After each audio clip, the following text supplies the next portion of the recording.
The moment I walked into my sister's house for Christmas Eve dinner in 2025, the air didn't smell like pine and nutmeg. It smelled like guilt and betrayal. My twin brother, David, rushed over, his face pale, offering a hug that was clearly meant to block my view.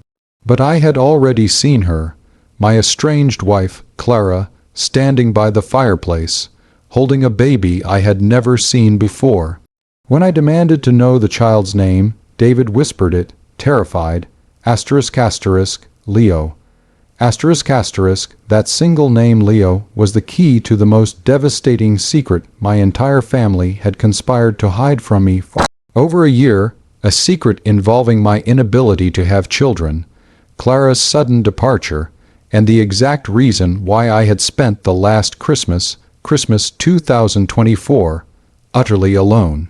The festive setting of our family gathering became the stage for a dramatic collapse, revealing a web of lies so deep it destroyed 20 years of familial trust. Was I a monster for ruining Christmas, or was I simply claiming the truth that was stolen from me? Tell me if you discovered your family was shielding your cheating wife and a secret child during the one holiday meant for unity. Would you calmly walk away, or would you tear the house down? My name is Ethan, and I was 42 years old when I realized my entire support system was rotten to the core. My life was characterized by 3 key facts. I was a successful aerospace engineer. I was married for 15 years to my wife, Clara, and most painfully, I was infertile. The last fact was the hardest. Clara and I had dreamed of a family, but after years of heartbreaking tests, we accepted the diagnosis. I found a certain peace in knowing we were in it together. We had begun researching surrogacy options in the fall of 2024, clinging to that final hope. The first betrayal, the one that set the stage for the Christmas disaster, happened in early December 2024. Clara suddenly announced she was leaving me, not just leaving, but fleeing. She gave me a cold, clipped speech about feeling suffocated and needing space to find herself. She packed a few bags and was gone within 48 hours. I was shattered. My world went dark. She refused to answer my calls or give me an address. I spent Christmas 2024 drowning my sorrows in a silent, empty house, convinced I had simply failed as a husband.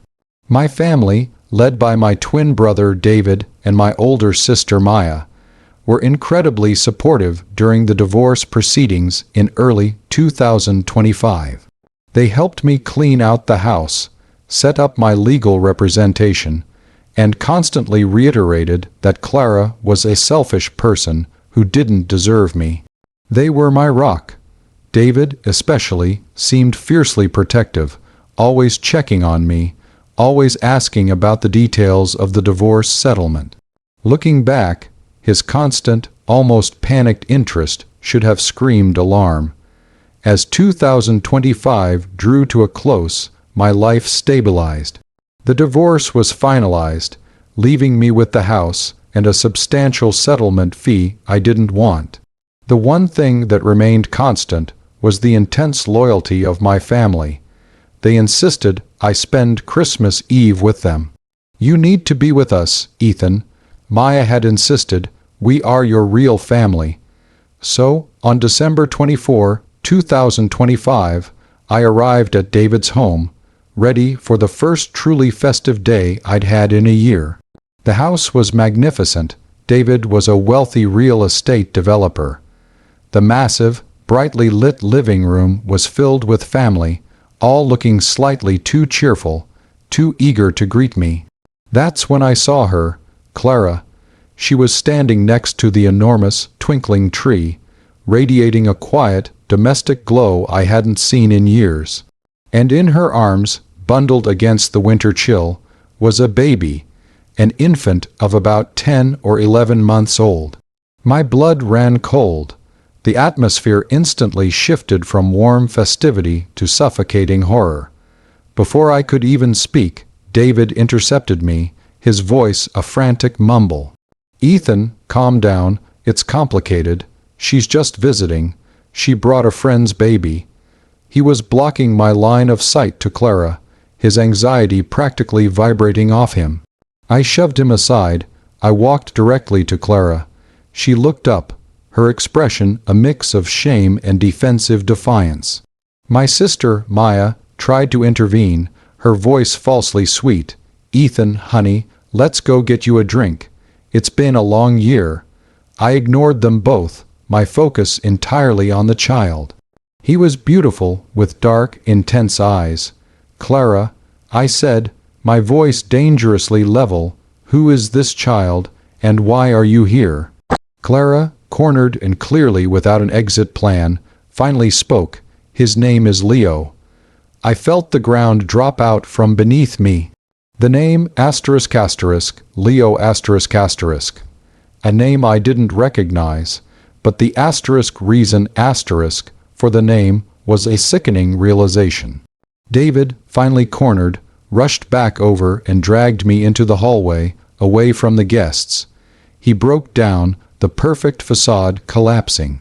He confessed the entire monstrous truth, speaking in quick, terrified bursts. Clara hadn't left me because she was suffocated. She had left me because she was pregnant pregnant with the child of another man. A fleeting affair she'd had with a colleague she met at a professional event in late 2024. When she discovered she was pregnant, she realized the timing was a biological impossibility for me, given my infertility diagnosis, and the revelation would destroy her image and our marriage. She had fled, giving birth in secret in another state, but here was the true, gut-wrenching twist. My family knew. David and Maya knew everything. They knew Clara was pregnant. They knew the baby was named Leo. They had helped her move, helped her manage the expenses, and kept her existence a complete secret from me for over a year, coaching her through the divorce, all while watching me suffer. They protected her lie, which protected their own comfortable, stable family image, at the expense of my sanity and dignity. They had invited Clara to the Christmas Eve gathering not as a surprise reconciliation, but as a deliberate test, a way to slowly reintroduce Clara and Leo into the family fold, hoping I would be too devastated or perhaps too forgiving to reject them all. So that's the situation I was in. My entire family, my twin brother and sister, had been actively shielding my cheating wife and her secret baby for a year, forcing me to unknowingly fund the divorce and my own misery, only to spring the result on me at Christmas. Before I tell you how I handled the four perpetrators, Clara, David, Maya, and the other man who was still a ghost to me, and whether I claimed my right to Leo, I want you to pause and comment below what you would have done in my shoes. Would you have let the family save face and quietly leave, or would you have unleashed your rage on the entire conspiratorial gathering? My rage wasn't loud. It was surgical. I walked back into the living room, stood in the center, and raised my voice just enough to command the attention of the 40 people gathered there. Friends, cousins, aunts, and uncles. I didn't yell at Clara. I addressed the family who had betrayed me a year ago. I started, my voice steady. I sat in an empty house alone because my wife Clara left me, claiming she needed space. My brother David and my sister Maya provided me with endless comfort. They told me I was the victim of a selfish woman. I paused, looking directly at David and Maya, who were now frozen in terror. What they failed to mention was that they knew the truth. They knew Clara was pregnant, and they knew I was infertile. For a year, they actively hid Clara and her son, Leo, from me, forcing me to live a lie and funding a divorce based on false premises. The silence was deafening, gasps echoed through the room. Aunts and uncles turned in horrified judgment toward David and Maya. I have been stripped of the one thing I wanted, a family, by the very people who claim to love me most. The baby, Leo, is not my enemy, but every person in this room who knew the truth and said nothing has made a choice.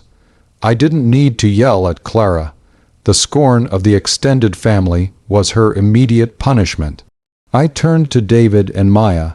The trust is gone. You are dead to me.